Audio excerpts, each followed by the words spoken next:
Knick of Ooh. Time Show. Go check out that show. It's a great show. It's a great show. New York, New York, big city of dreams. New York, New York, big city of dreams.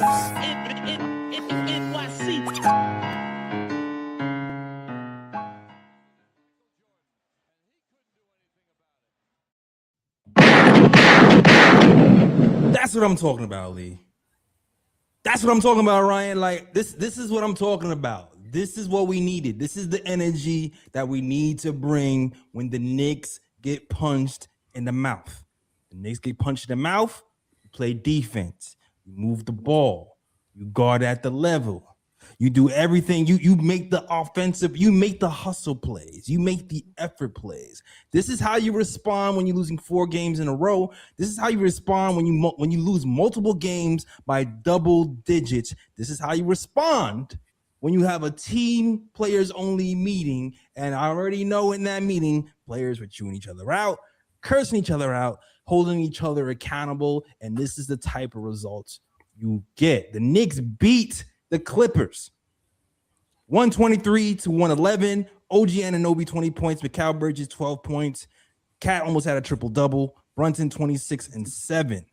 The Knicks held the Clippers to 24 points, I believe, in the fourth quarter and take away the win. I can't wait to talk about this game.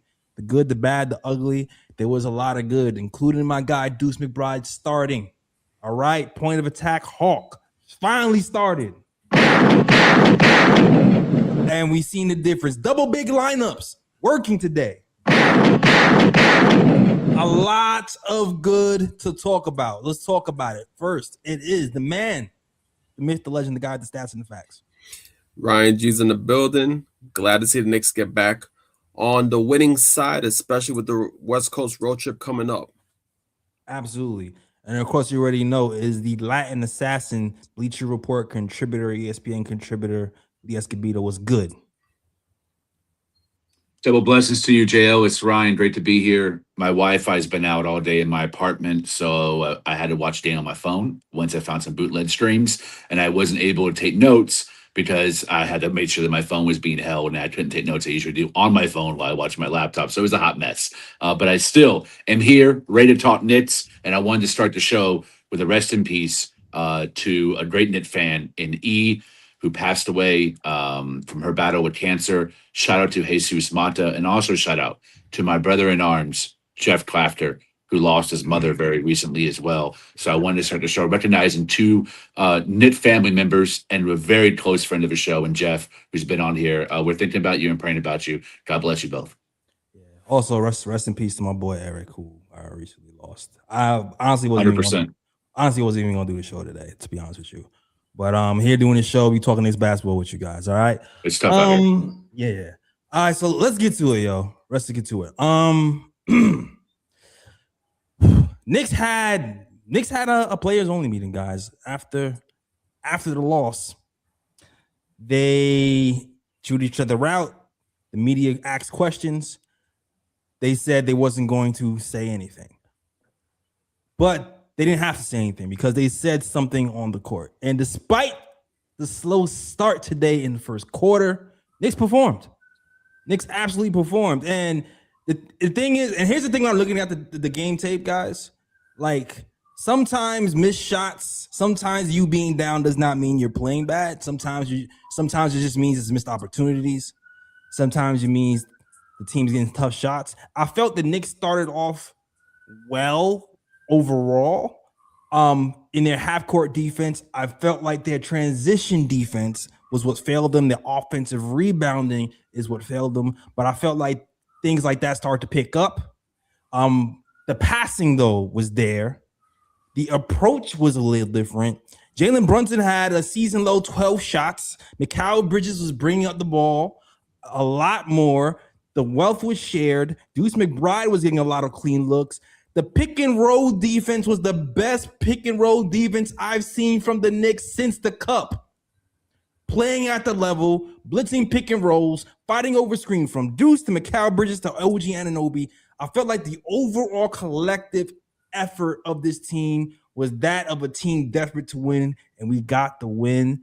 So kudos to the Knicks for doing just that and getting the win. I want to get your gentlemen's thoughts on just the approach of the game, and I'll start with you, Ryan. The overall was a good game by the Knicks. There definitely was a stark contrast from how they've been playing as of late prior to this game tonight. Offensively, much better. Cat tonight.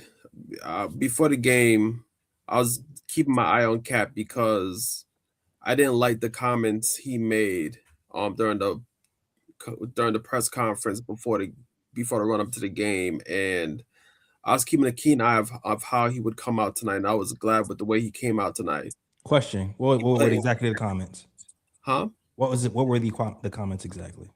Well, I think he was asked a question about on offense, how he's adjusting to the offense, something along those lines. I don't remember the exact words, but his response was along the lines of, he's struggling with getting adapted to the offense, and he just looked, his whole body language was off. That's what upset me first and foremost, because if I'm a player on the Knicks and I'm looking at that, I'm like, I don't like his body language right now. It seems like you're sulking when you're supposed to be finding a way. If you're not fully adjusted to the offense, you need to be doing other things to contribute to the game. And tonight I felt like he did that. And I think also the coaches probably looked at the tape and was like, you know what? This worked. That worked. Let's re-implement that and see what happens, which is what they did. First and foremost, the cuts to the basket, ball movement, that was reinstated in this game. Where was that in the previous games? They again using Cat as a hub again. I think he found OG Anunoby twice off of cuts for easy baskets. He was passing the ball around, and what I liked about Cat's game tonight was that he actually went in the post and tried to get easy baskets, even off of offensive rebounds. It's like, okay, you know what, my offense is not clicking right now. Let me find ways to score, and I feel like that's what he did tonight. And overall, the Knicks defense was good tonight. They corrected a lot of mistakes. Defensively, they were defensively solid. It is many players I can point out to and be like, that player had a good game. That player had a good game. And also another thing, which you mentioned earlier, Mikal Bridges bringing up the ball and giving Brunson a break off bringing up the ball, I think was crucial as well, because the Clippers had Chris Dunn on Brunson. And, and if you watch the Clippers, Chris Dunn is a dog on defense. That guy will pick you up 90 feet and give you hell bringing the ball up the court. And I think the fact that they allowed Mikal Bridges to bring the ball up the court and allow Brunson to be off ball, I think that alleviated some of the pressure that could have been on him if he was bringing the ball up the court by Dunn. So I think that was also a little wrinkle that they added, which I was impressed with by the coaching staff. And overall, the Knicks had a good game. Agree. Go ahead, Lee.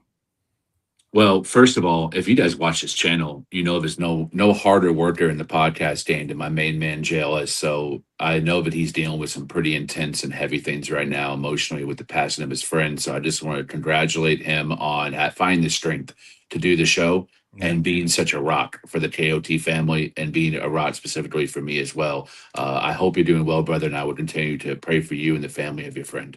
Yeah. In terms of a game, I actually thought JL has kind of summed up post game in his opening monologue. He kind of said every single thing that I thought was worthy of saying, guarding at the level. This is something that all of us, even though we fought a lot last episode, we all agreed, we're a team that suffers at guarding the three. We struggle a lot with it.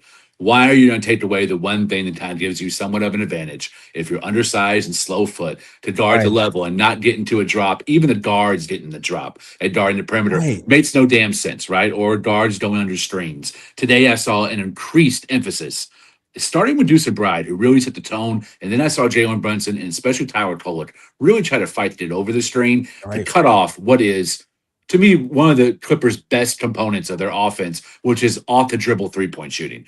They got like 4 or 5 guys that can do it and do it really well at every position, including Brook Lopez off the bench as their backup center. So I thought we guarded the three really well, which then allowed us to have some flexibility in how we guard the post and how we guard the pick and roll. And it was kind of a great trickle-down effect where, as JL said again, We actually blitzed the pick and roll, and we were decisive when we blitzed. We blitzed Harden and Kawhi because we knew when the ball was in their hands, that's probably where the action is going to come from. And when you do that, it takes more seconds off the clock, which then puts them into less time on their possession, which slows down at their opportunities for an offensive rebound or a putback, so on and so forth. Also, it pushed Harden and Kawhi into very difficult shots. Now, Kawhi's been on a heater. I think I heard the announcer say that he's on like a career year. He hit some unbelievably difficult shots. I thought when Deuce was switched on him, I thought Deuce's one-on-one defense was maybe the best I had seen all season tonight. I thought Deuce played extremely good defense. The footwork, the space that he provided, using his hands, he really guarded up, as we say a lot this season. And even him doing that twice still torched him in some of the mid-range shots that he hit because he's one of the greatest mid-range players in NBA history. But the one point I wanted to pick up that you guys didn't talk about before I pass the rock is the zone defense was finally back and efficient tonight. And one of the reasons for that is I think the key for that is Mitch off the bench. Mitch cannot start.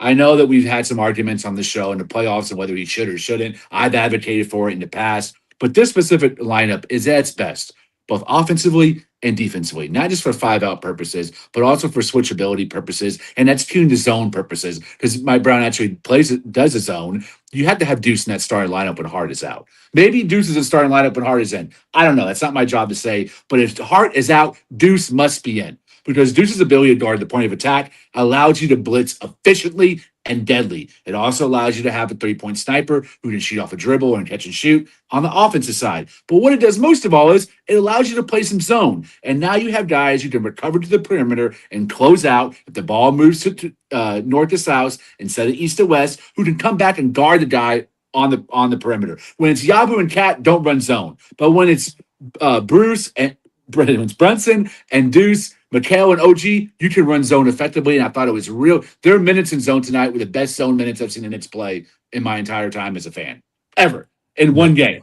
And now, it wasn't perfect, but we're a team that just for some reason hasn't played it in a modern era, and I thought we executed really well tonight. And then on the opposite side, broke it really nice tonight because of Deuce McBride and Tyler Cole's playmaking and shooting.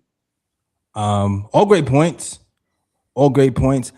I'm gonna just start by saying this. I think me and Lee are probably even the advocates for starting Deuce, the loudest on this channel. So I definitely was really happy to see Deuce start. Now, I still feel like Mitch starting can work versus certain teams. It just depends. I do concede your point about the zone. Like the zone definitely works better with Deuce than Mitch. But I think just overall, the overall team being better defensively is going to make stuff like that better. Because like you said, this is the best zone we played in the entire season.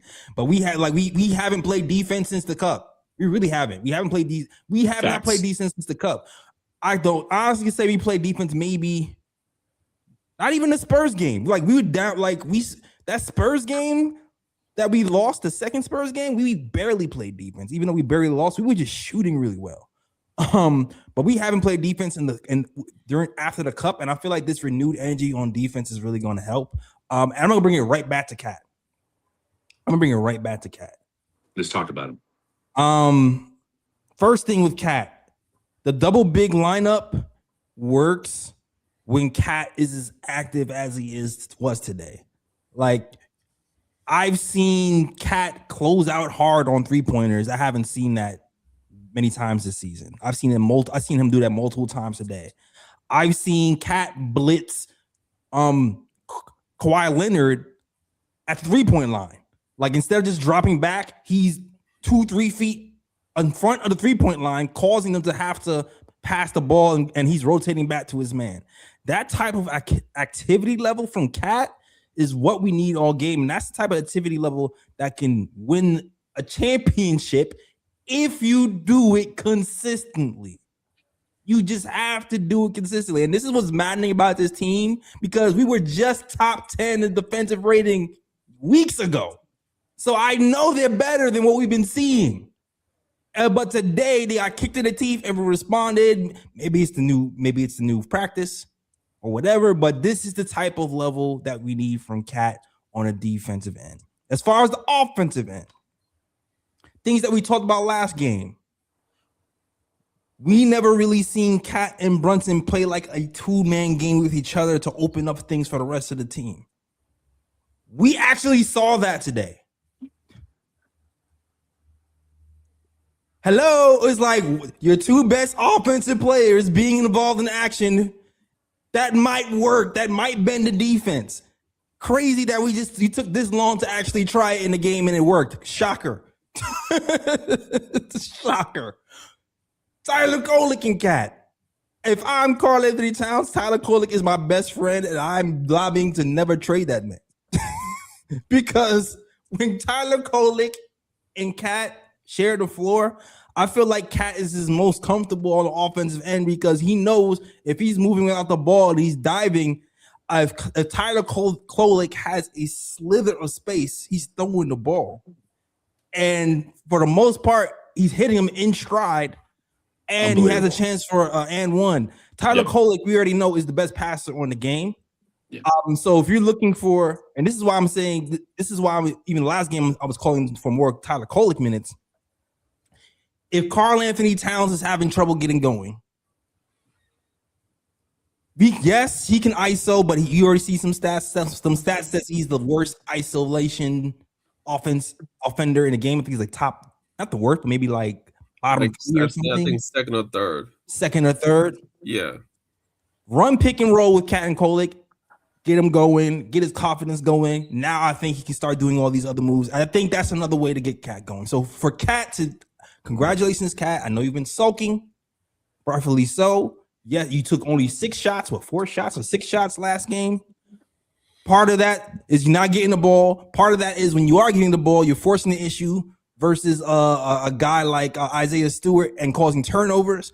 So like even in those situations, what I like what the Knicks did when they gave him the ball in isolation, they gave it to him when there was a switch, when there was a rookie on him, so he can take advantage of his size and really bully ball somebody. It was smarter isolations from Cat today.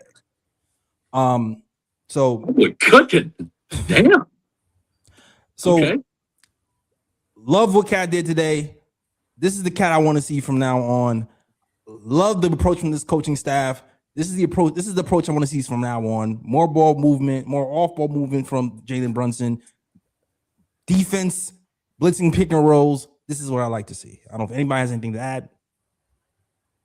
Yeah, I'll go up. And the reason I was smiling while you were doing your monologue, JL, is, by the way, absolutely cooked, is I was realizing as you were talking that you and I agree so often that when we don't, our mutual passion it really comes. I was like, you know what? Me and Jay Ellis are Shaq and Kobe. You know what? Jay Ellis is Kobe and I'm Shaq personality-wise. And when we're connected, we're winning chips. But when we disagree on something, we go at each other. And it's MVP versus MVP, and I love it. I prefer agreeing, but I'm okay with the debates as well, as you know. And I agree with so much of what you were saying. I saw a lot of the same thing.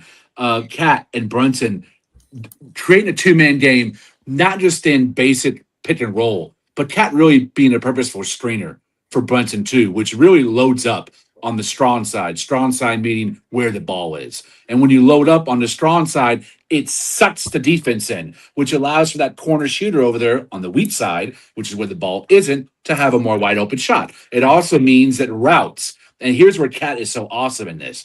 Routes are coming from the weak side to the basket. You have a clear path for the ball. Now, Brunson's not the only one who can distribute this way. Kolek can too, which also leads to Jay Ellis's other point. The two-man game, just a point guard and Cat, period, is a necessity. But it also, Cat has the ability, when he's setting a screen for Brunson, if he gets it on a handoff, and now Cat has the ball, Cat also has the ability to do the upper pass to OG, a catch and stride over the shoulder, or Mikal Bridges for a quick layup. That is why the dynamic of loading up that strong side is so important, and utilizing Brunson as a screener for Cat or Cat as a screener for Brunson, because the defense must and will react by shifting over there, and now you have wide open options, as Ryan said, whether it's a cut or a relocation three. That's how our offense has been humming. That is a cornerstone of the wheel. And we return to that tonight. Also, some other things return tonight that involve Cat, like the horn sets. We saw two bids, or a bid and a wing at the level, which provided Brunson with multiple screen opportunities. For some reason, we went away from that. That has been such a deadly part of our offense pre-Mike Brown, back to the Tom Thibodeau days. He implemented that in the series in Boston, and it helped us win. And I didn't understand why it hasn't been utilized more. This offense is very weird in how it ebbs and flows, and sometimes we unleash everything that makes us so dominant, and other times we revert back to iso ball. Very hard conundrum to try to figure out. Again, not my job. That's Mike Brown's. I'm happy it isn't. But I thought Karl-Anthony Towns maybe didn't play the smartest game, but he played a super high motor game. And honestly, Towns, like Randall, they're flawed. And one of their flaws is they get into their head like me, and they made bad mistakes. They make emotional mistakes. Yeah. But I thought that at least Towns stayed aggressive, and he mixed up the different kinds of action he was involved in. It wasn't just behind the arc. It wasn't just top of the key. He got, like Ryan said, back to being a hub at the elbow. He got into the pinch post and the low post and tried to get seals. He sealed out on box outs to allow driving lanes for Jordan Clarkson, who did that and one. I was like, bro, you can be part of the offense in more ways than just holding the ball and doing a dumbass head down, barrel to the basket move. When you're used as a gravity, Right. you have two unstoppable forces on the court at one time when you and Brunson are sharing the floor. Why not activate that at least one every 3 possessions? And tonight we did, and we beat a very streaking, very talented Clipper team that is the defense is ran by our old friend Jeff Van Gundy, who knows his team very well as the mentor of Tom Thibodeau. And this was a win we can be proud of because we won by playing team basketball. You got Ryan. I mean, y'all pretty much said everything that needed to be said. I really ain't got a lot more to add. Yeah, I really ain't got a lot more to add. Like, y'all pretty much said everything. I feel like if I'm to say something, it's me trying to fish for something, and I'm like, oh. Listen. So I'm like, yo, You can say I cooked. Maybe I could. Yo, I'm not trying to fish for anything right now. Yeah. Yo, great job. Listen, some ancillary players I want to talk about. Well, you know what? Please. No, we can talk about ancillary, or do you want to talk about Jalen Brunson? Which one? It's probably appropriate that we address the Brunson in the room. Let's talk about him being a playmaker. All right, the Brunson in the room. The topic that had Jay Ellis versus Lee going crazy over the last game. Now it's interestingly because I didn't watch the whole thing, but I rewatched some of it, and I realized that there was a lot of points that I actually did agree with you.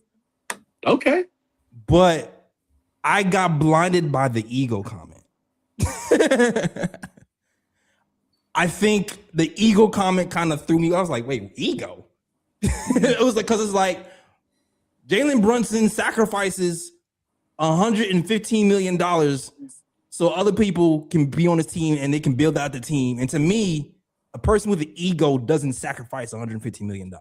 A person with an ego goes, I can give me all the money because you can't win without me.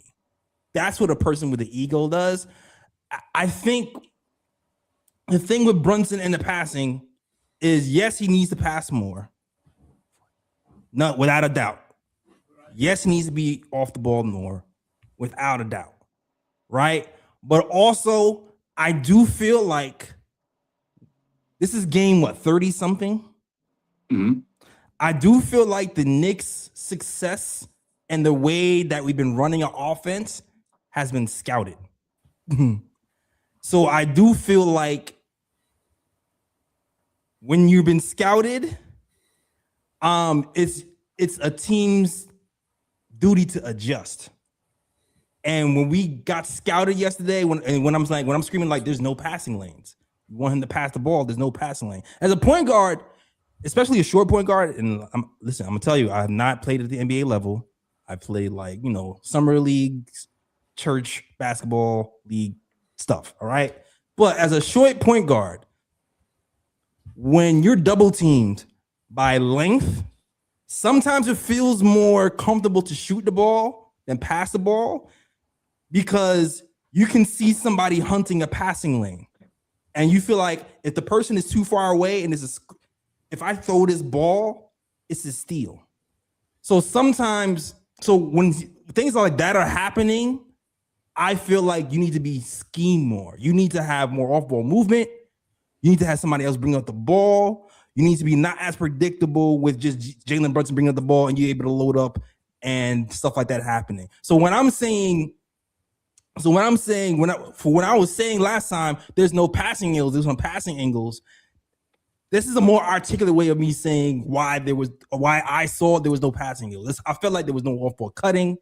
We didn't vary the offense, and he wasn't trying to be an egotistical guy by like, I'm the best, I'm gonna take all the shots. I felt like if I pass the ball, it's gonna be stolen. So the best chance we have to win is take this shot. Now we all know playing basketball, you cannot win the game by yourself. That is not the right approach. And so you have to move the ball to win the game, but we have to give other options so we can move the ball. It's up to the coach to say, Mikal, bring up the ball. You get off ball. Cat, you go over here. Cat, you go at the elbow, give Jalen Brunson a chance to run off a screen, do like what you call the Kolick action and shoot a three. Like, I feel like we never varied it, and now to me that was the bigger issue. And today I felt like Brunson probably got chewed out for his teammates for taking a lot of shots, only took 12. The ball moved more, and I think we responded well from our lack of adjustments and the lack of assists from last game. Well articulated. I got the sense that the ego part, because you harped on it, was one of the things, and you brought up again when we continued the conversation on the Twitter thread. So I definitely agree with you that was a point of contention. And I said it then, and I reiterated in Twitter in our back and forth that ego is not necessarily a bad thing. It can be a bad thing, but it's a necessary thing for any superstar to have. Anthony Edwards, SGA, Luka, Joker, you have to have an ego in order to be as great as Brunson is. But what the problem is, sometimes that ego can turn to hubris, and you say, I had this matchup with this guy across the way that Elias Cabido's article said is better than me in terms of best point guard in the East. That I'm being sarcastic. I'm sure he doesn't read my stuff. But he takes those. He liked pause. Didn't he like your article last year? He might read your stuff. He did. Jimmy Fallon did show it to him on the show, and that's been. You might be on the radar. I'm just saying. Okay. So I think he does take those matchups against the best point guard, supposedly, in the East Conference or in the lead very seriously. And I think sometimes it gets in his head too much about drafting the second round and not taking him higher than his teammates at Villanova, even though he's a two-time NCAA champion. He does sometimes get into a tunnel vision where he wants to outprove and outdo the guy across from him. And I think that did get into his head. And I do think his ego affected him in a negative sense last game when he was at, you know what, no passing lanes. Instead of bending the defense and creating the passing lanes myself with my gravity and my sheer ability, I'm just trying to do it myself and not look for the pass, but go up. And that caused him to get swatted and blocked and stuffed and also defended with no air, no space, and shoot more time, double anyone else, and low field goal percentage. So tonight, I agree with you, the teammates, and I hope I really do. If anyone in that room should have been dogged out, to me, the main two was Cat and Brunson. And also, I agree with you, even in the heat of the moment. This was difficult to agree with you in the heat of the moment. I agree with all of your criticisms of Cat and Bridges and OG and Mike Brown. I thought Mike Brown was the second most deserving of criticism yesterday because of what you said. He didn't say, Bridges, bring the ball up for the next 5 sets. Or OG, I need you to be cutting more to allow for better passing lanes for Brunson to find you. Or Brunson, get off ball. Brunson, pass. There's been some issues with Mike Brown holding the best players accountable, which is kind of something that we saw Tibbs do as well when it comes to the superstars on our team. So there's a lot. I think we actually agreed more than we disagreed, even in last game's brawl. But because we're such two passionate people, the things we disagreed on so strongly, that became the focus. But hey, man, we got 1,400 views on a loss. So, you know what I mean? Sometimes the gloves don't come off. Sometimes they do for those views. You know what I mean? I would rather get views that way than peddle gambling degeneracy on discount codes. So I think we're doing it with our ethics intact. Yes, that was a shot. Otherwise, I thought Jalen Brunson tonight, besides just not shooting as much, I thought he really had an emphasis on utilizing his teammates as I said, setting screens for them, trying to really find Mikal Bridges and OG Anunoby to get them hot, understanding that Cat is a necessity to win a basketball game against a team like the Clippers, right? Wizards, all right, whatever. Let Tyler Kolek have 30. But this Clippers, he is so important because they're a really good switching team defensively. They have a lot of good instincts on how to guard the level. I thought they tried to do a lot of good ball denial on Cat, but Cat really was smart. I thought someone was in his ear on the bench. Don't start the hook. Don't put your head down. get stationary, and then find a cut or take the shot. And Brunson, I thought, was really shrewd and smart, and also was great as a catch and shoot off ball gravity option. Brunson, to me, is at his very best when he's off ball, which is why the prospect of him and Pollitt sharing minutes or him and Deuce sharing minutes is so vital and important, because it puts us in a category that Detroit is in with Cade and SGA is in OKC. Those guys are off ball way more than Brunson are, especially Cade, and they're dominant because of it. Once Brunson realizes that and fully buys into that, even though I know he doesn't want to go back to that Dallas dynamic, he has to in order for this team, in my opinion, to win a chip. I think it's just varying it. I think it's just like we said, yes, be off ball, but you still have Karl Towns, who's the best shooting big man in the game. We actually are playing a 5-out offense. Run some PNR with Cat and Jalen Brunson for a change, or switch it up where Cat is screaming for Brunson and Brunson is flaring to the corner and Cat passes to Brunson for an open shot. Like, you can mix things up, especially with 5-out, with Cat and Brunson initiating all the action, and then everybody playing off of that. It doesn't have. I mean, so it's like just more variety, man. Just more variety overall. Yeah. Go. I don't know if you have anything to add, Ryan. Y'all cooking tonight, because I don't really have a lot more to add to that. Probably the only thing I'm gonna say is that I don't know why they don't implement Brunson off ball more often, just for the simple fact that he has the ability to shoot the ball, and I think he would be very effective on catch and shoot possibilities when he's off ball. You can run Brunson off screens, get him open shots to where he doesn't have to work so hard to get his shot off when he's dribbling the ball, and things of that nature. And also, you can also run plays where you run Brunson off screens, and at the same time, with him running off screens, you're hoping that his gravity will leave somebody open to make a cut to the basket, and things like that. So, there's different things you can do with Brunson off ball, and he doesn't have to have the ball in his hand all the time. And I'm glad to see that, at least for this game, at least Mike Brown went to that, and hope to see more of it in the future, because Brunson, first and foremost, is a scoring point guard. So you don't need him to bring the ball up the court every single time. Sometimes you can have another guy bring the ball to the court, somebody with playmaking ability like a Mikal Bridges or a Tyler Kolek, and just allow Brunson to be off ball for a while. And not only that, it gives him some rest as well, because he's not wasting energy dribbling the ball up the court with somebody hounding him for 90 feet. So, I'm glad to see that the Knicks implemented that, and Brunson had a very efficient game tonight. So it worked out. Is there space for me to make one quick super hot take? I just kind of want to get the temperature of how you guys feel about this. Oh, here we go. What's up? if we were, God forbid, right, the rare chance we don't win the championship this season, I'm an optimistic guy. If it doesn't work, right, this roster doesn't work, I actually would consider trading Cat and getting back a Hartenstein level center or a Miles Turner level center, but also a point guard to pair with Brunson and move Brunson to the 2. I would consider, like, this is a straight hypothetical, right? Let's say Cat goes to OKC, we get back iHeart and Cason Wallace. I would start Cason Wallace at the 1, Brunson at the 2, Bridges at 3, OG at the 4, and Isaiah Hartenstein at the 5. I would legitimately consider that, just to see. Let's put Brunson off ball and see what we can do with that, while you having the point of attack and the 5 solidified with solid defenders.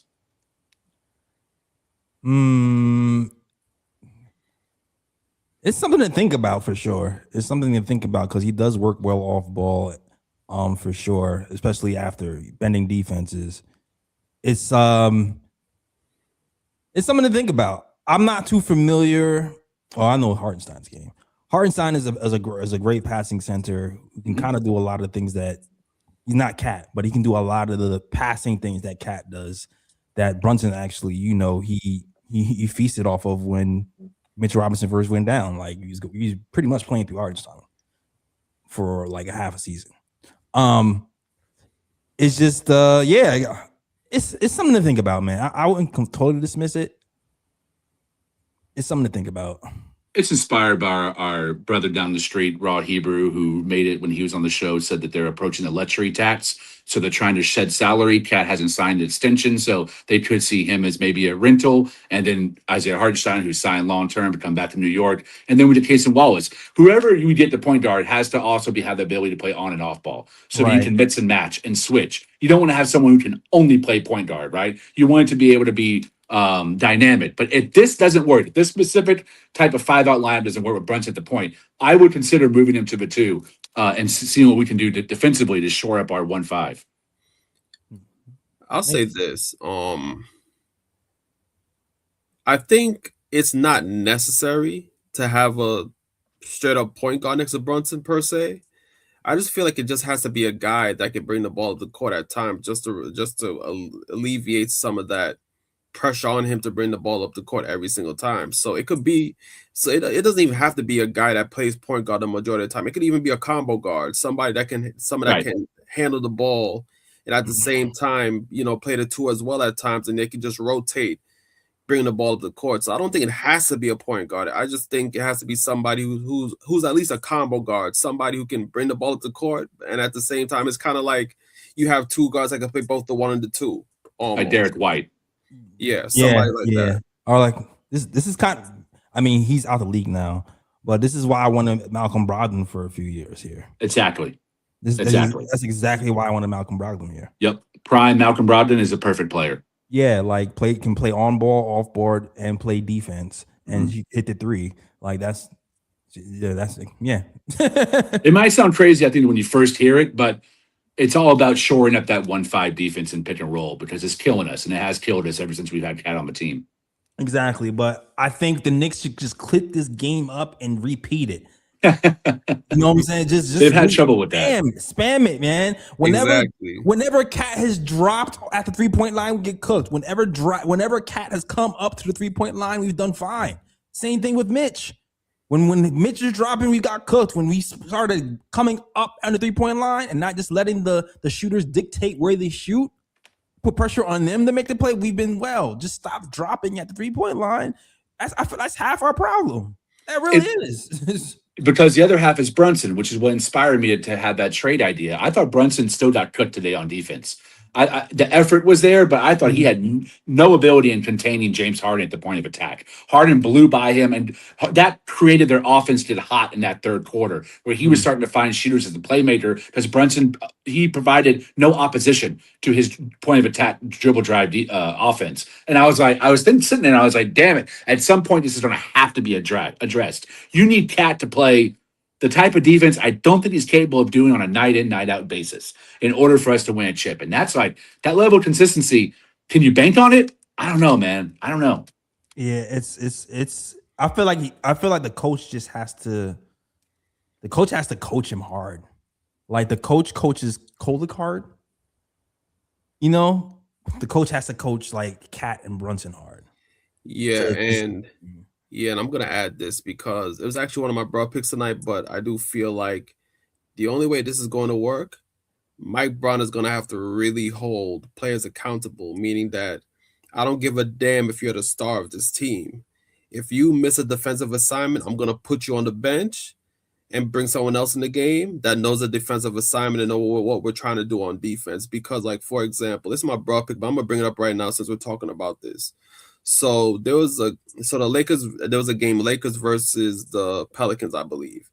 And there was a sequence where DeAndre Ayton, Zion was at the line. DeAndre Ayton didn't block out Misi on the Pelicans. He grabbed the offensive board and passed the ball out to Trey Murphy. DeAndre Ayton is just standing there. He's not doing anything on defense. Trey Murphy drove to the basket. DeAndre Ayton offered no opposition whatsoever at the basket, and Trey Murphy got an easy dunk. And immediately JJ Redick called timeout and benched Ayton because of his lack of defensive effort on that side of the ball. And I think that's what Mike Brown's going to have to do, because sometimes with players, when they don't do something consistently on defense, right? Sometimes the only way you're going to get into their head is if when they do a defensive error, you don't care about their status on the team. Popovich. You're like, you know what? I'm going to bench you recognize what you did wrong, then later on I'm gonna bring you back out. And sometimes that motivates players to be like, you know what, I gotta keep this in my head. Like when you're like on the pick and roll, I'm not supposed to drop back. I'm supposed to guard at the level. And then, so you have to kind of drill it into their head that way. Because sometimes when you're a bit too lenient, that's how these mistakes happen over and over and over again. And these players don't keep focus from game to game. Facts. Absolutely. Absolutely. So I saw somebody in chat said that coach was yelling at Cat today. So maybe it started or continued or whatever. Those quick whistles, timeouts, and yelling, those work, man. Ask Popovich, it worked. Let's get to some ancillary players though. Let's get some ancillary players. Shout out to Mitch, who Mitch took his benching and came out and played well for it. I felt like the catastrophe of the Knicks versus Pistons game, there wasn't a lot of bright spots, but I felt like maybe the two bright spots for that game were Mitch and Deuce. And I felt like they were the bright spots again today. I feel like Mitch did a really good job defending. Although I would say the offensive rebounds was definitely an issue for us. If there was an issue, two things. It was the offensive rebounding from Zubac, and he was offensive rebounding on Towns and Mitchell at long points. But overall, I feel like Mitch also had a couple of crucial offensive rebounds, 10 rebounds on the night, 3 offensive rebounds total, had 2 blocks. Today, I'm sorry, this is not today. Oh, I'm sorry, those are the wrong stats. I'm sorry. He had, let me write the right stats. 5 offensive rebounds on the night. There we go. 9 rebounds total. Wait, did he have no 2 blocks? There we go. Yeah. Plus 14 on the night. The defense was good. I feel like his rim defense was good. They had some tough shots over Mitch today. Mm-hmm. I feel like he guarded the times when he had to guard Kawhi or that he challenged well. They just hit some tough shots, bro. Like sometimes that's what they get paid to do. But overall, I just really like Mitch's effort. And like I said before, the double big lineup worked today, man. It looked good. It looked good today. And when Cat is active and closing out on the 4 and allowing Mitch to kind of clean up at the rim, it looks good. All right. I don't know if there's anybody else you guys want to talk about. I thought collectively agree on Mitch. Coming off the bench is where he needs it to be because he overpowers any other opposing team's bench pieces that he's sharing minutes with across the court. He's going to dominate those. So it's like having a great X factor off the bench. Disagree with you that he was good last game. I thought he was terrible at setting screens, where I'm usually pointing out how effective he is in setting screens, specifically for Brunson. I also thought his defense and offensive rebounding was below his average last game. This game, I thought his defense, agreed, fantastic. Playing the gaps. He blew up so many plays or made plays last longer before it really got set because of him just being a chaos creator in that mid range, in that below the free throw line. I thought him and Deuce were especially awesome in that regard. Jordan Clarkson came in, was an automatic bucket. Also want to shout out Jordan Clarkson and Tyler Kolek for being really good in rotation tonight. Yeah, I thought they were crisp and closing out. Yes. I thought they were crisp regarding ball screens, navigating ball screens, and switching on the perimeter. When those are 2 guys that I've killed all season for those very same reasons. And tonight, both of them were well above their average play. And I wanted to shout out both of them. Tyler Kolek was absolutely amazing tonight. Loved knowing when to pass and when to go up at the rim. He has a really nice release. He's a great finisher around the rim. When he has that first step works. And, he's the defender's trailing him, not the other way around. But, yeah, he's a really smart. His passing, man. I don't know who has a deeper bag than him on this team. I think you're right. He probably is the best overall passer on this squad and so high IQ. And he raises the floor of the other 4 guys that he plays with. And it doesn't matter. Again, I prefer players that are plug and play. It doesn't matter who you pair them with. Their best traits are going to come out and be maximized. And that describes Tyler Kolek. Yeah, definitely. And just to add on Tyler Kolek as well, that's why I was a fan of him being the backup point guard, because I feel like when he comes into the game, he actually makes an impact. He changes how the game looks for the other team, because when he's not in the game and it's Brunson starting, teams are guarding Brunson because they know that he's a scoring point guard.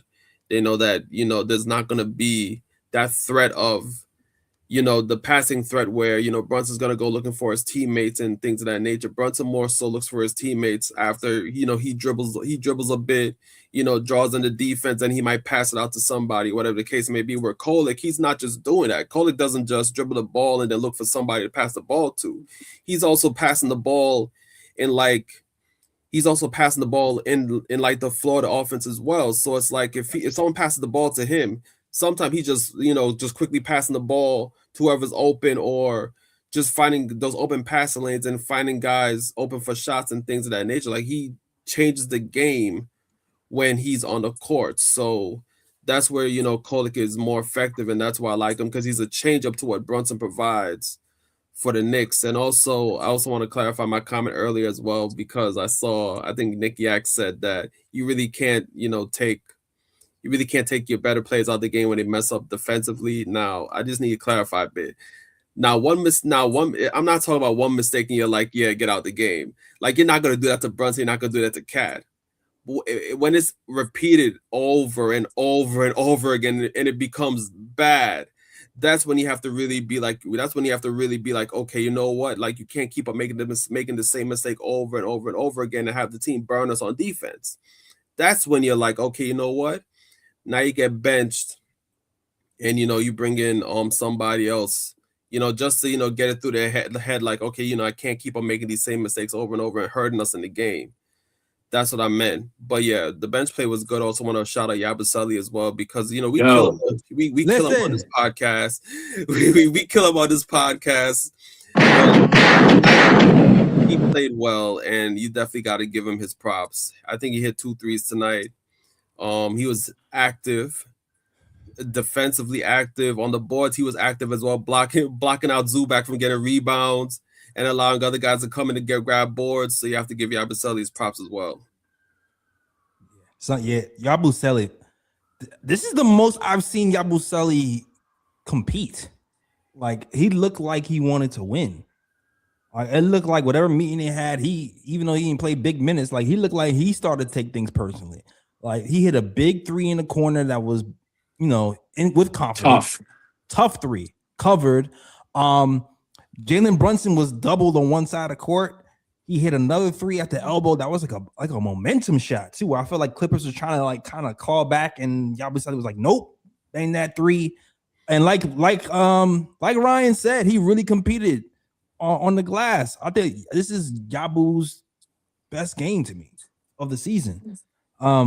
Yeah, so I don't know. He's looking to up his value or look better in the eyes of our coach or whatever coaches, but this is a great game by Yabu for sure.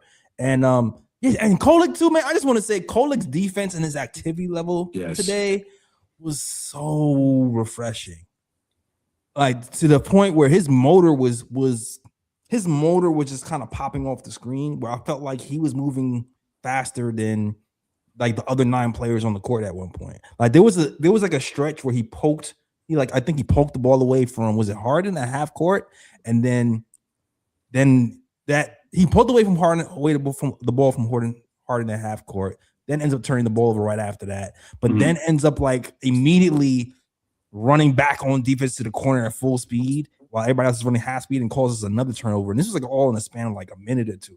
And I'm just like, damn, this man, he's playing hard. He's not stopping. This is a crazy motor. And I just love this compete level. Really, really good. Right. One final note on Yabusele. The best case scenario with his role on this team is that he plays to his potential. Because I thought that on paper he was a better addition than Jordan Clarkson. All the skills, everything I had seen with Philadelphia and in the Olympics and in the World Cup, I was like, this is. And again, y'all remember, I wanted him on this team before he was signed. I mentioned him as my main trade target. I thought he was a dog. I thought he was someone that barked, someone that could get in someone's face, hit a banger 3, get to the rim, hit offensive rebound, put back, We haven't seen any of that, but we're starting to see shades of that. And if he can play to the potential of his role, he is better than any trade target possible with his 5.5 million, even adding Pacombs under 2.7. You're not going to find a better option than Yabusele playing to his potential because he allows you to play the 4 and the 5. It gives everybody rest, and it gives multiple dimensions to the kind of rest and kind of rotations that you can do in a playoff series that are valuable. You can have a stretch 5 for 60-70% of a game outside the Mitch minutes, and that is crucial, as well as someone who can handle a little bit in pick and roll and attack on the right closeout. Like tonight, Collins is the right player to attack in closeouts. Thought OG Anunoby's awareness of that was some of the best I've seen in a couple of games. OG knew this is someone who I can use the baseline and get to the basket because he's not the best defender and doesn't have the best footwork as well, and he did. OG's handle not that great. Yabu's handle not that great, but against the right defense, that's when you have to know to pick your shots and actually be more aggressive than otherwise and not look for the pass. So, yeah, man, the whole team, there was anyone that I'm like, that guy didn't play up to their potential. Even Bridges was an excellent playmaker. That cross-court pass, that's becoming one of our best passes in our bag is when Bridges finds OG or Hart on the other side of the court for a wide-open 3, man. So, shout out the team. This is a team win. Absolutely. Yeah, definitely. And I just want to harp on what Lee said right quick, because if you look at the minutes distribution tonight, Yabusele played 13 minutes. Mitch played 24 minutes and Cat played 31 minutes. So if Yabusele can really play like the way he played tonight on a consistent basis and provide 13 to 15 minutes of good play, then you can keep Mitch fresh, you can keep Cat fresh, and that can only be great for the both of them going forward. Yeah. Okay, Cook. Great points. 13 minutes. I don't know if he's been playing 13. He's been 5 and 8. He earned it tonight. He definitely earned it. And it's like, he just looks short himself. Like, he thought he was in the Olympics one day, and he looked like he thought he saw LeBron James and tried to bang it on somebody. Now he missed it, but I appreciate the aggression. Like, this is like the second time he tried to bang it on somebody, going to the rim. So like, just keep it up. I seem that maybe you're losing weight or maybe you're gaining your confidence or whatever, but keep it up, man. This is the level of aggression we need from you to be a team that when he hits, you'll know it. It's going to be when he hits that energy, that his entire personality is going to shine because he is someone who you sense his presence on the court, and I think he can actually be our quasi enforcer on the defensive end as well. That confidence it needs to be there in order for him to unlock that. Yeah, he still hasn't even touched the post game. He hasn't posted up any time yet, so that's still a part of his game. No pick and roll usage. He can do that too. Yeah. We still have parts of his game to kind of possibly unlock if he's still here. We'll see. Because I was watching Ian Begley's the putback when Fred Katz on it the other day, and they were talking about how the market for Yabusele isn't really there, and that he's seen a kind of. He didn't say he was a negative asset, but when he's saying that we need to attach a pick for a young player to move Yabusele, then that means he's a negative asset. So that's what Ian Begley's been saying. So it might just be more worth it just to roll the dice and pump him up than attach a pick or a young player to move him at this point. I think you're right, bro. We should keep him. Yeah, for sure. All right. Also, I saw somebody in the chat. Shout out to Nicky. I said Shamit coming for half those minutes. Yeah, Shamit is very close. I think I saw a post from Ian Begley. I'm not sure. I believe they say he's like a week or two away. Like he's around the corner. Right. So part 2. Yeah. So Hart was rumored supposed to come back for this Clippers. Might have supposed to come back for this Clippers game. That was a rumor. Yeah. So maybe he'll be back for the Suns. Maybe he'll be back for the Suns. Ooh, man, they're playing good too. Damn. Yeah. Yeah, but listen, we need them. We need all our bodies on deck right now. Now, Deuce comes out here. He is our true 5 out. This is gonna get interesting because this is Deuce is starting. He shows out, plays great defense, plays point of attack defense, shoots the 3 well. I'm curious to see what happens when Josh Hart comes back. Is Josh Hart starting? Is he coming off the bench again? We already know how Josh Hart feels about coming off the bench. It's gonna be really curious to see how everything shakes when Josh Hart gets back, because his first game back might be that Phoenix game. So we'll see. I'll say this. I do love Deuce starting, But if the coaching staff makes a decision to insert Josh Hart back into the lineup, I wouldn't have an issue with that based on the way he's been playing this season and before he got injured. Fair. That's a fair take. It's fair. It is definitely fair. I will say though, our defense really stepped up when Josh Hart first got into the starting lineup. But then I also felt like it started to taper off after the cup. And I feel like Josh Hart was also a part of why the defense was tapering off. So like if we get the Josh Hart that was covering for McCall and OG and rebounding and shooting threes, then we're really looking really good. Because that's the Josh Hart that works out best for us. All right, yo. Anything else you want to mention before we close out? Go to bro picks or whatever. No. Yeah, good on my side. All right. Salute to the chat too. Listen, we here after every game talking Knicks basketball. Win, lose, or draw. Today we happen to win. They finally won a game. We finally won a game after losing 4 in a row. We beat a tough Clippers team, a team that's been playing well, defensively, and we ended up putting up 123 points on the team that's been playing well defensively. So this is a great win for this team, a good win to get us back on track.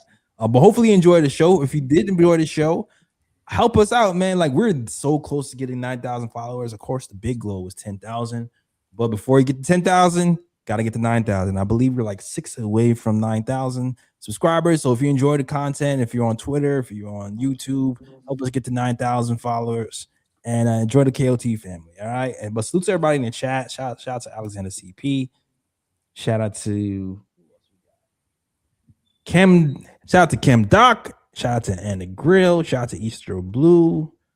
Shout out to, I saw Knicks Nation TV here. Shout out to Nick Yak. Shout out to UC Dead. Shout out to Fritz Alessandro, who is the best mod in the game, hands down. You can't debate me. It's just a fact. If you don't know, you should know. Rando 1973. Everybody rocking with the KLT show. Sherman, everybody rock with the show. If you like the show, hit that like and subscribe. We have to every game talking Knicks basketball. Also, super chats are welcome. It helps keep the thing going. Do it for free. You give us some super chats. We don't have to come out of pocket to pay for all these damn subscriptions to keep the show going. So we definitely appreciate the support. All right. Ooh, Felicia. I love you, Felicia. Thank you for saying this. All right. Definitely want to touch on this before we close the show. I forgot all about this. Yes. All right. That was definitely going to be one of my bro picks, just for the simple fact that he was traded to the Wizards for old CJ McCollum and Corey Kispert. I'm like, dog, you're falling for that's your value in the market now for old CJ McCollum and Corey Kispert? Like, nah, son. Like, yo, I hope you have fun rolling dice in Washington with Trae Young, because that's crazy. Your value as a 4-time All-Star fell that much within a short time span. Like, that is crazy. Yo, imagine being the Atlanta Hawks, trading Luka Doncic for Trae Young. Because didn't they trade for each other? Yes. Trading Luka Doncic for Trae Young, and then ended up trading Trae Young for CJ McCollum when he's 95 years old. What in the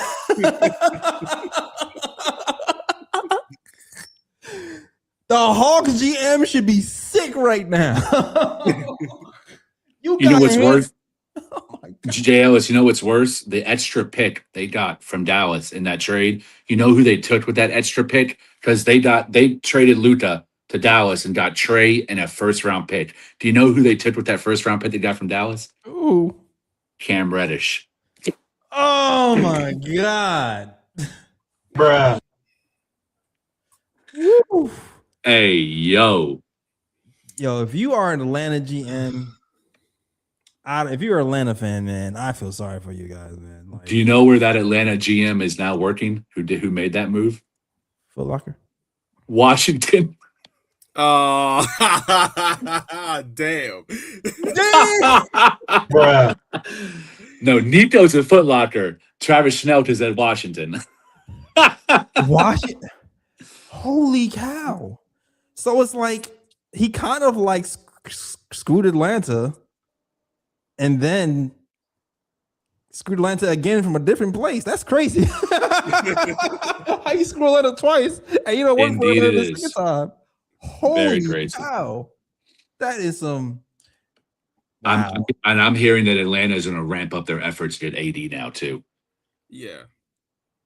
I mean, which is why you didn't see any other players move in that trade. It was just Trey because they want to keep that Zachary Ricochet and possibly Kennard or KP for an AD deal. Man, you're just at the point where it is like you can only trade injured players for injured players at this point. I'm serious. It's like, well, like that's like a lateral move. All right, you're trading some guy who has a injury history, who only plays 20 games a season, for another guy who has an injury history who only plays 20 games a season. Like I feel like you're just passing the ball back and forth. But whatever. Yeah. A deflated ball. Huh? A deflated ball. Yeah, the deflated ball. Oh man. Yeah. But on the flip side, Lee, guess who my second favorite team is going to be this season? Washington Wizards. Damn right. I need every Knicks fan who screamed F Trey Young to pause for 1 second and become his biggest fan for about like 40 games or so. All right. Because as you might know, the Knicks own the Wizards pick. Okay. And the Wizards pick is top 8 protected. Is it top 8 or top 9? I think it's top 8 protected. Top 8 protected. All right. Which means if the Wizards somehow get to 9th, we get that pick. We get that first round pick in the upcoming draft to do whatever we want.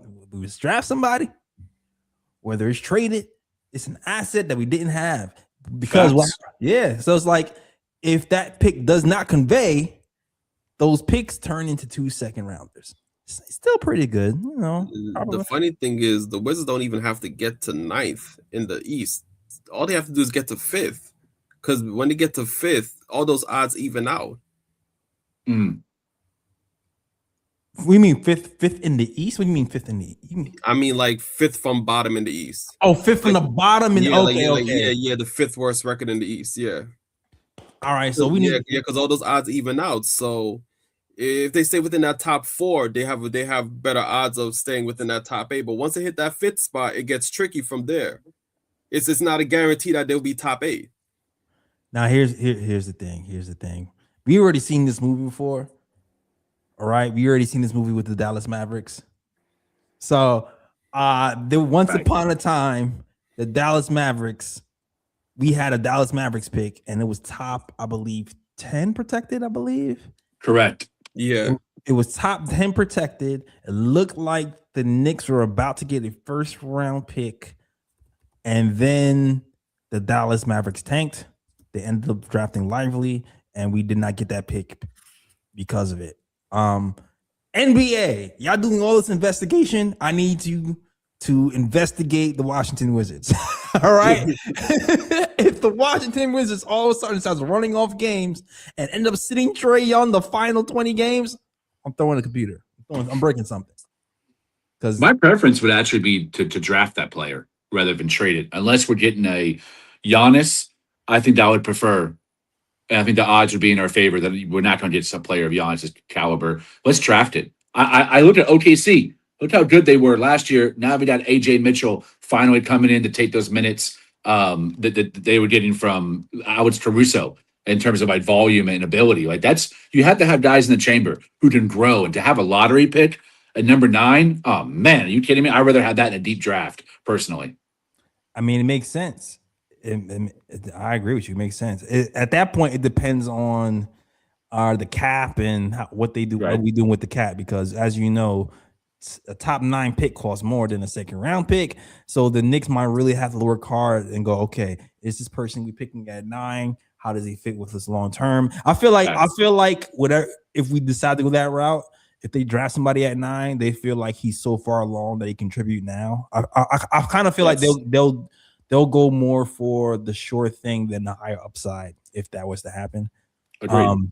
Yeah, if we pick at 9 and we by some miracle we do get that pick, I think it'll be somebody who can play the day we draft them, like a high level role player. I would think. Yes, agreed. All right. Yeah, definitely. I just want to clarify something because I've made a slight error. So it's the top 3 that have the same odds, and then after the fourth pick down, it gets volatile from there. So just as long as the Wizards avoid the top 3, there's a chance that they don't get that top 8 pick because it just gets volatile, it just gets too unpredictable once you get out of those top 3. So yeah, so as long as the Wizards are not in that top 3, the Knicks have a chance to where that pick lands outside the top 8 and it becomes theirs. Got you. Okay, good information. Also, Lee, this might be a question for you. Somebody asked, "What's the situation with Dink Pate?"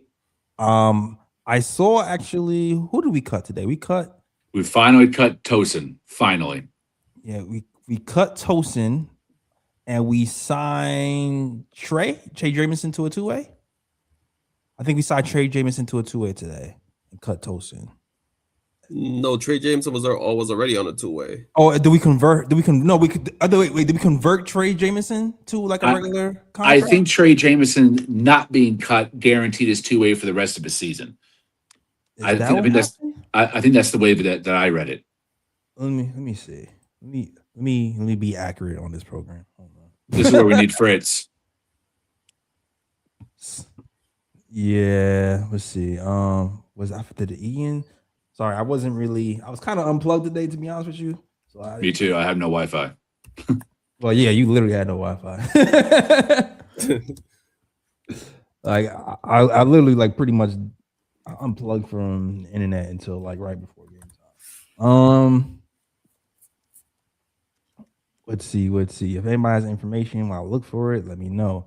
Tossin Everman was waived by New York Knicks today, per sources. Yeah, I'm reading now that the Knicks decided to guarantee his 2-way contract, keeping him with the team past the deadline. Okay, that was right. Yeah, got you. Okay, guaranteed his 2-way contract, which he deserves. He's been fantastic. Absolutely. So that means we have a 2-way open, right? Is that? To my knowledge, yes. Right. So we have a 2-way open. Go ahead and get Dink here, please. Please get Dink here. Because the last thing I read, and I tagged Lee in this the other day, was is Dink going back to college or something? Like, no, I wouldn't bank on that. But what I would bank on is if the Knicks offer him that 2-way, he'll take it. Got you. Does he play? No, I don't think he plays outside garbage time, but that's inconsequential. You want to make sure that kid is kept under your ability to sign, trade, or whatever you need to do. And right now he's not. Any team can get him. And I think the only thing keeping another team from getting him is the second apron and the new CBA is making it hard to commit to someone. But the talent is obviously there, and I would love to see what he can do with better players around him. Absolutely. And you have listen. Lee, we talking about worst case scenario trading Cat for Hartenstein and a 2-way combo guard. Listen, bro, you're seeing the vision.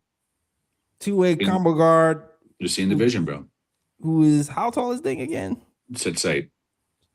6'8". Plays some point guard. He had a couple of triple doubles. Flash and shoot. Listen, man. Not that he would start right away, but a man can dream, right? Yeah, exactly. Potential. I'll just say that. All right. Bamba is cut from the Raptors. Man, what a fall from grace. I know, for real. Shit, Bamba is cut from the Raptors. Woo.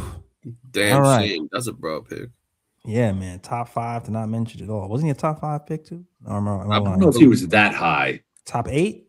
He was lottery for sure. He was definitely top 10, I think. But yeah. Orlando, right? Mm-hmm. Yeah.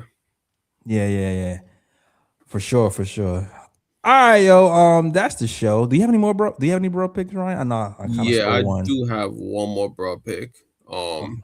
It's not a bro pick as of yet, but it will be if the Giants mess up on this one. So if y'all follow the NFL, as you know, the Giants fired their head coach. The Ravens fired John Harbaugh, who's been coach of the Ravens for 18 seasons with a winning record with one Super Bowl victory. And the Giants, I only have one message for the Giants.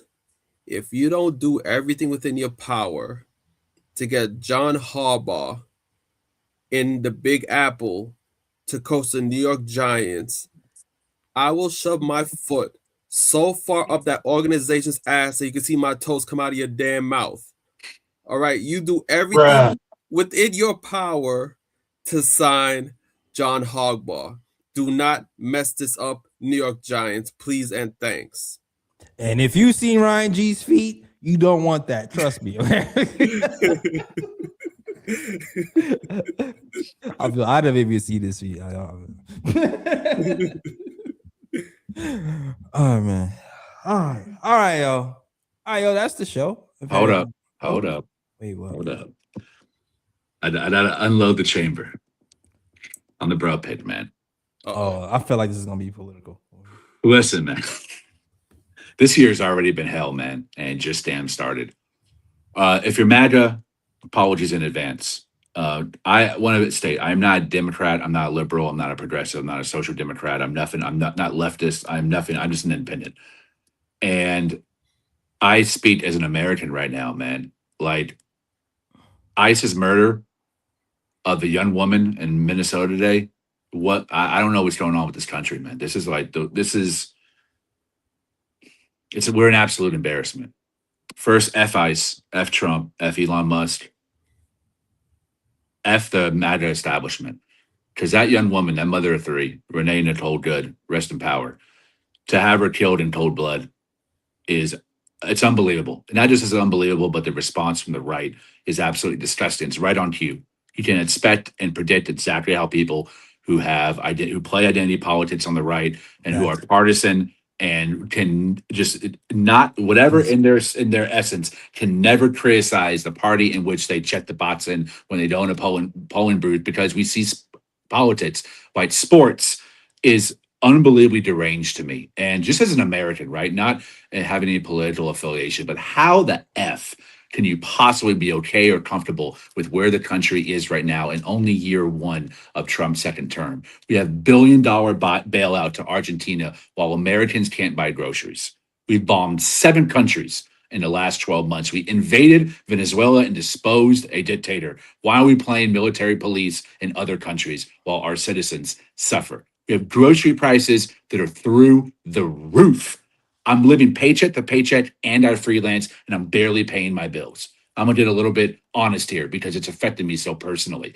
Job cuts are rising. We saw the largest cuts in blue-collar jobs since the recession in 2008, which is not just white-collar marketing PR jobs, but the people who are the backbone of our economy, that fix our toilets, that fix our roofs, that fix our electricity. These people's jobs are now being cut because of a combination of tariffs and horrible economic management. ICE is mobilizing in cities and murdering people. This past week, an African-American man was murdered in California by ICE, and now we have a young woman murdered by ICE in Minnesota as well. We're sending $1 billion to Ukraine, which was something that Trump ran against. No more money to Ukraine. We're sending $1 billion to a country in Israel that wears our politicians like a dog leash, that comes in and dog-wats the president of the United States and dog-wats the vice president and dog-wats both aisles of Congress.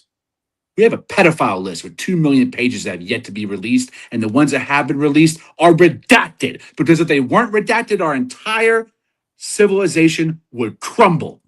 That is United States of America today in the year 2026. So you might watch someone being murdered in cold blood on your phone and be detached, because in the era of social media that we live in, that's how desensitized we are to cold blood and murder. But guess what? ICE is being mobilized in every city. And they didn't ask that woman if she was Republican or Democrat or conservative or liberal, or if they were voted for Trump or voted for Kamala Harris. They just shot her point blank in the effing face. You don't think they would do the same thing to you if they're killing a white woman? So when ICE comes to your country and pulls you over, what are you going to do? The answer to that is how you should feel in this current American crisis. So my bruh pick is Donald Trump, all of MAGA, and the United States of America. I got nothing to add to that. Impeach, jail, and lock him 6 feet under the ground. Immediately. I co-sign everything.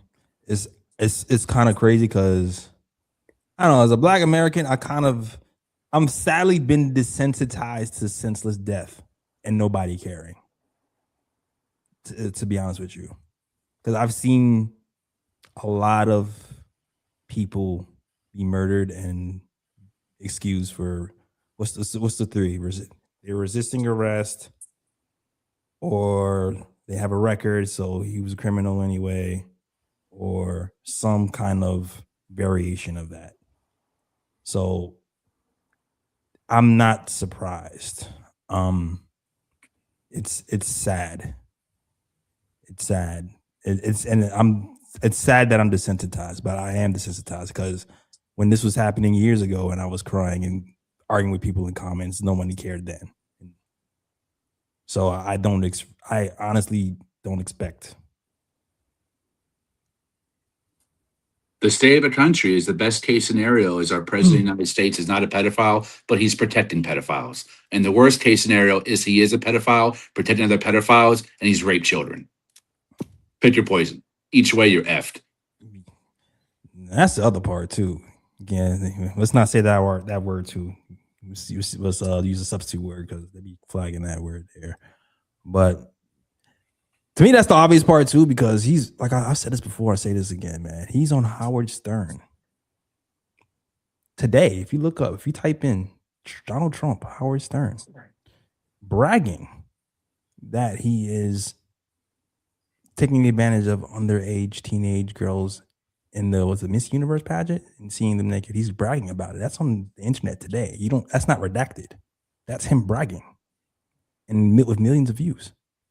So for people who say it's not true, it's a cover up, it's like the real evidence is on YouTube from his own mouth.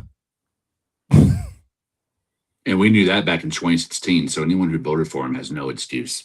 Yeah. So if you you're just blind enough to see that, then you choose to be blind at this point. JLS, isn't it crazy that you're penalized more for saying the P word than being one? Yeah. You're penalized for a lot of and you can run for president in office multiple times while being one. They talk about DEI. What previous experiences Donald Trump have in government before he became president? Yeah. DEI are ICE agents. People with limited education, training that get into it just for a power trip. And it seems like, what better handout is there than being able to murder someone and have no repercussions for it? Exactly. All right, yo. Great show, guys. That's the show. Thank you guys for watching. If you appreciate the commentaries, Knicks, all that stuff, hit that like and subscribe. We're here after every game talking Knicks basketball. Sometimes we get stuff off our chest. Actually stayed away from the political stuff for about a year. It's creeping back in. It's hard to stay away from it. I actually been bubbling for months. I've been bubbling for months. But listen, man, sometimes it's so crazy. You just have to say something, I guess. But great show, guys. That's the show. Thank you guys for watching. Lee, let them know they can find you, sir. Brandon Smoke on Twitter @_Lee Escobedo, LEEESCOBEDO. If you liked that monologue, I have it in longer form coming out tomorrow for The Guardian on how I think sports should respond to our latest American tragedy. Absolutely. All right, Ryan G. Let them know they can find you, sir. You can find me on Twitter at RyanGKOT. You can also find me on Instagram at Sir G is chillin'. Sir G is chillin'. SIR. G is CHILLIN. And usually when it comes to political talk, I leave that to Lee and Jay because I'm not really big into politics. I rather just like I read the fuckery, but I rather not even like argue about it or things of that nature because I know that people can't really control themselves when it comes to politics and they take it way too personal and it just results in personal insults, threats on life, and all that. So I just tend to stay away from that. But I do want to add a little note to what Lee said earlier. Oh, it's specifically regarding Venezuela because, you know, a lot of people look at what Trump is doing in Venezuela and they see it as a good thing because they're like, okay, they're removing a dictator from his country and the citizens are not fond of him and this and that. But at the same time, what I don't like about it is that they're disguising it as a good thing, but they are hiding the underlying reason as to why he's removing that dictator from Venezuela. Oil. Exactly, oil.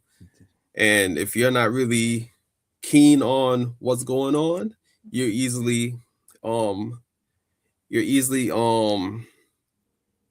taken advantage of based on the propaganda that they're spreading out there. And you know, so just be careful of that. You know, always look for the underlying reasons as to why the government is doing what they're doing in other countries. Yep. Same reason why they bombing Africa. Everybody else there. It's resources and oil.